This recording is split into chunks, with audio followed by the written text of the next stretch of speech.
لیکن اس کے کچھ سٹیجز ہیں کہ بالکل، اگر آپ اس پہ بالکل۔ ہیں کہ یہ سٹیج 1 پر ہے تو یہ اتنے ٹائم میں ٹریٹیبل ہے، سیکنڈ سٹیج پر ہے تو اس ٹائم میں ٹریٹیبل ہے، یہ کس مومنٹ پر جا کے، کیونکہ بعض اوقات کچھ ایسی علامات تو ہوں گے، کچھ ایسے سمٹمز تو ہوں گے کہ جس کو ہم کہہ سکیں کہ اگر اچھا ہاں آپ کے ساتھ یہ کچھ ہو رہا ہے پریگننسی کے دوران یا آپ کی طبیعت میں، آپ کی کیفیت میں یہ بدلاؤ ہوا ہے تو مے بی آپ کو یہ ڈیزیز ہے، یہ عارضہ لاحق۔ اچھا دیکھیں اس میں یہ ہے کہ ہمارے پاس کوئی فکس کرائٹیریاز ہیں، ٹھیک ہے؟ اب دیکھیں اگر ہم پرٹیکولرلی اگر ہم صرف پریگننسی کے بارے میں بات کریں تو وہ پیشنٹ جن کو پولیسسٹک اووری سنڈروم ہوتا ہے پرائر ٹو کنسیپشن، ٹھیک ہے، تو ان کے اندر کیا ہوتا ہے کہ ہمارے پاس 5 کرائٹیریاز ہیں کہ اگر اس کا BMI مور دین 30 ہے، اگر اس کو پریویسلی شوگر رہی ہے پریگننسی کے دوران، ٹھیک ہے، یا اس کی فیملی ممبر میں کسی کو شوگر رہی ہے، ٹھیک ہے، اور اس کے علاوہ جو ہے اس کی ابھی کی جو کنڈیشن ہے، ابھی اس کا مطلب ویٹ گین، مطلب ظاہری بات ہے BMI میں آپ کو بتا دیا مور دین، تو ان ایشین پاپولیشن کے اندر کیونکہ یہ بہت زیادہ ہے، کچھ سرٹن ایتھنیسٹیز ہیں، ٹھیک ہے، اس کے اندر ہے، تو ان 5 کرائٹیریاز میں سے کوئی ایک کرائٹیریا بھی اگر پازیٹیو آتا ہے تو ہم اس پیشنٹ کو فل فور OGTT کی طرف لے کے جاتے ہیں، ہم اس کو اتنا گلوکوز دیتے ہیں کہ چیک کریں کہ آیا اس کی انسولین اس گلوکوز کو کور کر رہی ہے کہ نہیں، ٹھیک ہے، تو وہ ایک ہمارے پاس پریگننسی کی اگر ہم بات کریں تو ایک ڈفرنٹ کرائٹیریا ہے، اور اگر ہم ایک ان میرڈ لڑکی کی بات کریں تو ڈفرنٹ کرائٹیریا ہے۔ اگر ایک ان میرڈ لڑکی ابھی آج کل تو آپ کو بتاؤں تو ریشیو کس وقت ان میرڈ اور میرڈ کا مطلب ان کی کیا ان میرڈ میں بھی کس طرح سے پتہ چلے گا، کیونکہ اگر پیریڈز میں ڈیلے آ رہا ہے تب جا کے آپ نے کسی گائنیکولوجسٹ سے رجوع کیا ہے، کنسلٹ کیا ہے، تب وہ آپ کو بتائے گی، کچھ ٹیسٹ لکھ کے دے گی تو وہاں پر بھی آئیڈینٹیفائی ہو سکتا ہے معاملہ۔ اچھا اب یہ جو چیز ہے نا PCOS، اب یہ بالکل ارلی جیسے 14 سال کی لڑکیاں جن کی ابھی نئی پیریڈز آنا شروع ہوئے ہیں، ایون میچور آنسیٹ بھی ان کا ہو، مطلب ہوتا ہے نا میچور آنسیٹ 30 ایئرس پہ 25 ایئرس پہ ہو رہا ہے، اب ان کا بالکل جو ہے نا ینگ لڑکیوں کو بھی ہو رہا ہے، ارلی ایجز کے اندر ہو رہا ہے، ٹھیک ہے، کیوں؟ کیونکہ ہمارا ڈائٹ، ہمارے جو ہے فرائیڈ چیزیں، ہمارا سینڈینٹری لائف سٹائل ہے، سٹریسز ہیں، زیادہ دیر بیٹھنا ہے، موبائل پہ سارا ٹائم گیمز کھیلنا ہے، بچیاں ویٹ پٹ آن کر لیتی ہیں۔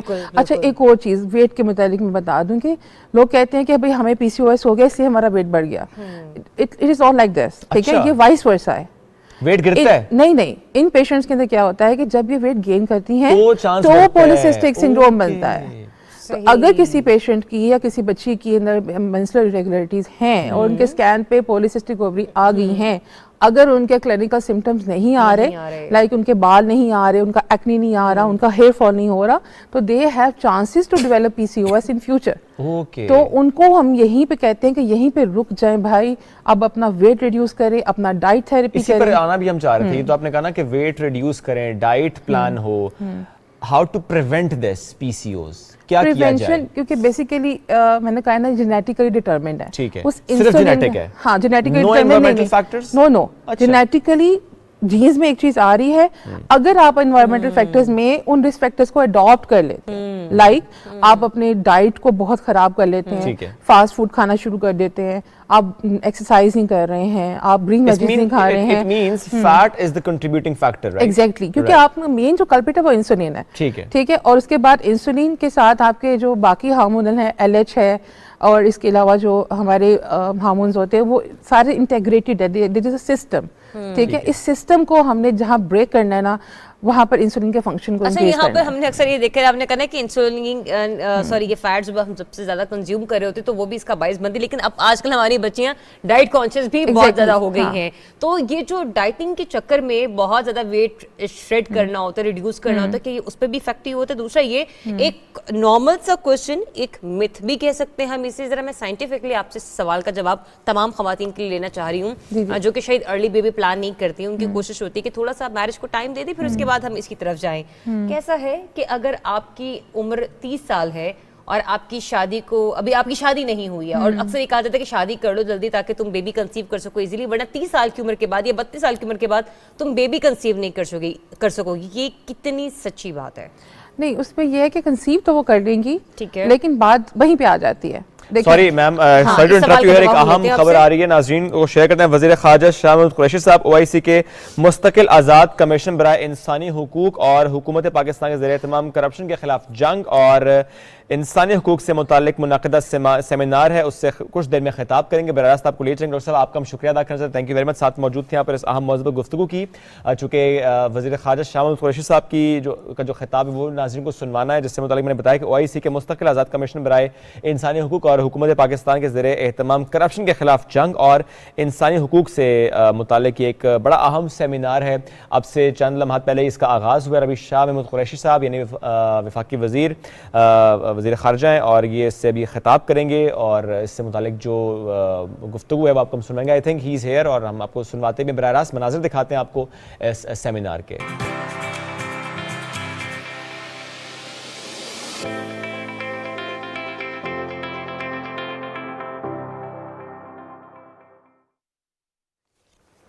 Welcome back after the break. ناظرین آج ذرا گفتگو کرتے ہیں کہ جو گفتگو عمران خان صاحب نے پہلے دن سے کی ہے وہ کیا ہے۔ ایک ٹرم جس کا وہ استعمال کرتے آئے ہیں کہ ریاست مدینہ کے اصولوں پر ریاست قائم ہو جائے، بنیاد وہ ہو جو ریاست مدینہ کی تھی، جو وہاں ہوا اس کی کوشش یہاں کی جائے، اس کی بات ہم کرتے ہیں۔ رحمت للعالمین عشرہ بھی منایا، رحمت للعالمین اتھارٹی کے قیام کا اعلان بھی ہوا، ظاہر ہے اس پر ہم دیکھتے ہیں کہ آہستہ آہستہ کام ہو رہا ہے۔ لیکن جو رحمت للعالمین اتھارٹی کے قیام کی بات ہے اور اس کے ساتھ ساتھ جب ہم اپنے معاشرے میں درپیش چیلنجز کی بات کرتے ہیں، بالخصوص جو نوجوان نسل ہے اس کو ایک سمت کا نہ ملنا، اس کا گمراہی کی طرف چلے جانا، اس کو راستہ نظر نہ آنا، راستہ دکھانے والا نہ ملنا، لیڈر کا نہ ملنا، لیڈر کا نہ بننا، یہ ایک بڑا اہم مسئلہ ہے۔ غلطی کہاں پر ہو رہی ہے، کوتاہی ہم سے کیا ہو رہی ہے، بہتری کیسے آ سکتی ہے، آج ہم اس اہم موضوع پر گفتگو کریں گے۔ اور اس کی بنیادی لائن صرف یہ ہے کہ حضور صلی اللہ علیہ وآلہ وسلم جب مدینہ گئے اور ریاست مدینہ کا جو تصور وہاں پر ہم نے پھر دیکھا اور 10 سال میں پھر ہم نے وہاں پر لیڈرز بنتے دیکھے۔ 10 سال کا مختصر عرصہ ایسا کیا ہوا کہ کس طرح سے کردار سازی کی گئی، کیا بنیاد تھی، کیا اصول تھے کہ ہمیں وہاں پہ پھر نظر آیا لیڈرز کی صورت میں مدینہ کی ریاست۔ تو اس اہم موضوع پر گفتگو کرتے ہیں۔ ہمیں جوائن کیا فیصل مسجد کے خطیب ہیں ڈاکٹر محمد الیاس صاحب۔ السلام علیکم سر، کیسے ہیں آپ؟ وعلیکم السلام ورحمۃ اللہ۔ سر ڈاکٹر الیاس سو صاحب، گلیڈ بالکل آپ کا ہونا ہمارے شو میں ڈیفینیٹلی ہم لوگوں کے لیے بھی باعث رہنمائی ہے کہ ہم لوگ بھی کچھ آپ سے آج سیکھ کر یہاں سے جائیں گے اور صوبہ پاکستان کے تھرو ہم اپنی نوجوان نسل کی رہنمائی کر سکیں گے۔ عشرہ رحمت للعالمین جیسے کہ شعیب نے بھی کہا ہم سب نے سیلیبریٹ کیا، پھر پاکستان میں رحمت للعالمین اتھارٹی کا قیام عمل میں لایا جانا وہ بھی وزیر اعظم کا ایک انتہائی اہم قدم ہے۔ لیکن جو ہم یہ اقدامات اٹھا رہے ہیں، ایسے میں آپ کو وہ کون سے ایسے چیلنجز نظر آتے ہیں جو آج کی نوجوان نسل میں ایسے خطرات یا ایسے معاملات جس کو ہم کہہ سکتے ہیں کہ اگر ان کو فوری طور پر نبی پاک صلی اللہ علیہ وسلم کی اسوہ حسنہ پر عمل کرتے ہوئے نہ ٹھیک کیا گیا تو آگے معاشرے میں مزید بگاڑ پیدا کر سکتے ہیں؟ بسم اللہ الرحمن الرحیم۔ آپ دونوں نے جس انداز سے رحمت للعالمین صلی اللہ علیہ وسلم کے عشرے کے بارے میں اور اتھارٹی کے بارے میں ذکر کیا، میں اپنے تمام ویئرز کو ضرور یہ کہنا چاہوں گا کہ وزیر اعظم پاکستان کا یہ انیشیٹو بہت خوش آئند ہے، بے شک، اور ضرور اپریشیٹ ہونا چاہیے۔ بالکل بات پہلے ہوتی ہے، ایک تصور بنتا ہے، اس کے پیچھے ایک ویژن ہوتا ہے، پھر وہ بات عملی شکل میں آتی ہے، پھر اس کا ایک تسلسل ہوتا ہے۔ بہرحال یہ تمام کے تمام پروسیس جو اس وقت ملک پاکستان میں ہو رہے ہیں، اتھارٹی کا قیام ہے اور اس حوالے سے صبح و شام گفتگو ہے اور پروگرامز ہیں، یہ سارے کا سارا خوش آئند ہے۔ اور انشاءاللہ میرے مالک نے چاہا تو یہ ملک پاکستان جو حقیقی معنوں میں آج ریاست مدینہ کا امین ہے، انشاءاللہ یہ اپنی معراج کو پہنچے گا۔ اور یہ قوم وہ قوم ہے کہ جس نے حبیب پاک صلی اللہ علیہ وسلم سے محبت اور عشق اور اتباع کا ہر زمانے میں حق ادا کیا ہے اور پوری کوشش کی ہے، اور اس مضمون کو، اس تصور کو ہمیشہ سمجھنے کی کوشش کی ہے۔ یقیناً یہ قوم اقوام عالم کے لیے ایک رہنمائی کا سبب بنے گی۔ پوری قوم کو مبارک، اس ویژن کو مبارک، اور حتیٰ کہ اس نام کے اختیار کرنے پر مبارک. سبحان اللہ. رحمت للعالمین. جیسے میرا رب رب العالمین ہیں، حبیب صلی اللہ علیہ وسلم رحمت للعالمین ہیں. بے شک بے شک. ضرور اس بات پر سبھی خراج تحسین کے حقدار ہیں. آج کا یہ پروگرام اور آپ کے توسط سے جہاں جہاں یہ آواز جا رہی ہے، میری یہ گزارش ہوگی اپنی گفتگو شروع کرتے ہی کہ ہم سب کو قطع نظر کسی بھی سیاسی وابستگی سے، قطع نظر کسی بھی کوئی اپنے نظریاتی وابستگی سے، حبیب صلی اللہ علیہ وسلم کے نام مبارک پر ہم سب اکٹھے ہیں، اکٹھے ہو سکتے ہیں، اکٹھے رہیں گے. ہمیں اس پر اکٹھے ہونا چاہیے اور اپنے اپنے حصے کا ملک پاکستان کے تمام مرد، تمام خواتین، تمام نوجوان، تمام بزرگ، تمام علماء، تمام نظریاتی لوگ اور ہر طبقے کا ہر فرد، مختصر وقت میں سب کا نام لینا ممکن نہیں ہے، اپنی اپنی جگہ پر اس ملک کو ریاست مدینہ کا ایک مثال اور نمونہ بنانے میں اپنا کردار ادا کرے. یہ میری پہلی گزارش ہے. دوسری بات جو آپ نے بات کی کہ وہ کون سے ایسے پہلو تھے، میں سمجھتا ہوں کہ آپ نے اپنے سوال کے اندر ہی تاریخ اسلام کے اس خوبصورت حصے کو اکٹھا کر دیا کہ صلی اللہ علیہ وسلم جب مدینہ طیبہ تشریف لاتے ہیں تو 10 سال کے مختصر عرصے میں وہ ایسے کون سے عوامل تھے، وہ ایسی کون سی بنیادیں تھیں کہ ایسے لیڈرز تیار ہوئے کہ یقینی طور پر تاریخ انسانی ان جیسے لیڈرز اور اس طرح کے لیڈرز کا موازنہ کسی بھی اور لیڈر سے نہیں کر سکتی اور نہ کر سکے گی شاید. بے شک. اس لیے کہ وہ وحی الہی کی روشنی میں، رب العالمین کی براہ راست رہنمائی میں اور کائنات کے صلی اللہ علیہ وسلم جیسی ہستی کہ جن جیسا کبھی نہ آیا نہ آئے گا، براہ راست ان کی نگرانی میں تیار ہونے والے لوگ، تو کیسے ان کی مثال پیش کی جا سکتی ہے؟ وہ کون سی بنیادی چیزیں تھیں؟ اور جیسے ہماری بہن نے بات کی کہ کہیں ایسا نہ ہو کہ دیر ہو جائے اور یہ معاشرہ کہیں دور نکل جائے. ہم سب کو، علماء کو، مساجد میں، منبر و محراب پہ، مدارس میں، جامعات میں، یونیورسٹیز میں، کالجز میں، سکولوں میں، گھروں میں اور ٹی وی پہ اور شوز میں، ہر جگہ پر ان بنیادوں کو اجاگر کرنے کی ضرورت ہے کہ جب ملک کا سربراہ بھی یہی چاہ رہا ہو اور وقت کی ضرورت بھی یہی ہو، وقت کی ضرورت بھی یہی ہو اور حقیقت میں کامیابی کی معراج کا رستہ بھی یہی ہو، تو ضرور اس پہ بات ہونی چاہیے. سر تو پھر اصول کیا تھے؟ میں چاہتا ہوں اس پہ روشنی ڈالیں. اب یہ بات میں عرض کروں کہ اس پہ بہت تفصیل اور تفصیلی گفتگو ہونی چاہیے اور ہوگی انشاءاللہ. میں چاہوں گا کہ اسی طرح کے پروگرام تسلسل سے ہوں. آج کے اس پروگرام میں میں اس کو بالکل جسے کہیں کہ 1 2 3 کر کے چند چیزیں عرض کر سکتا ہوں، مختصر وقت ہے.